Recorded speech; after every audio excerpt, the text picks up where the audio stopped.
государственных гарантий и компенсаций для работников организаций различных форм собственности, расположенных в районах Крайнего Севера и приравненных к ним местностям. Повышением РОТ до прожиточного минимума трудоспособного населения без включения северного коэффициента и других стимулирующих и компенсационных выплат. Установление минимальных окладов ставок не ниже МРОТ не позднее 2016 года. Принятие оперативных мер по внесению в действующее законодательство о специальной оценке условий труда, изменений и дополнений, направленных на повышение достоверности и объективности результатов спецоценки условий труда, а также учета специфических условий работы трудящихся организаций, расположенных в районах Крайнего Севера и приравненных к ним территорий. Обеспечение достойной пенсии, отмену одноканального финансирования медицинских учреждений и восстановление полноценного бюджетного финансирования, восстановление механизмов обеспечения санаторно-курортного лечения работников и членов их семей, продление действия программы «Материнский капитал», внесение изменений и дополнения в закон о профессиональных союзах, их правах и гарантиях деятельности в части расширения прав профсоюзов.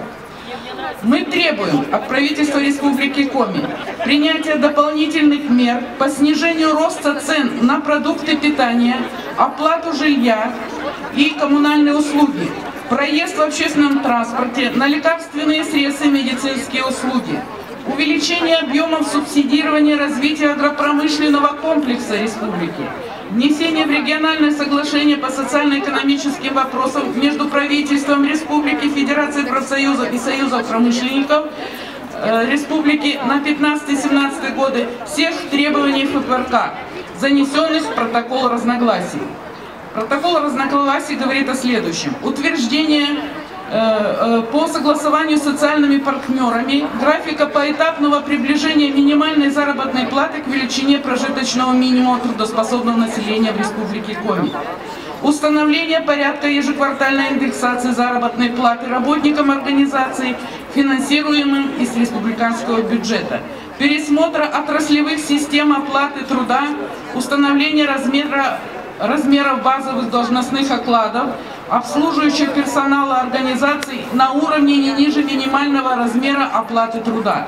Развитие действенного реального соцпартнерства, учета предварительного мнения профсоюзов при принятии законопроектов, затрагивающих интересы трудящихся республики.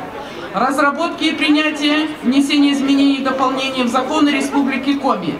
Такие законы, как о законодательной инициативе профсоюзов, о социальном партнерстве, о социальной ответственности бизнеса, о ветеранах, увеличение числа оздоровленных детей и подростков, развитие инфраструктуры оздоровительных санаторных и загородных детских лагерей.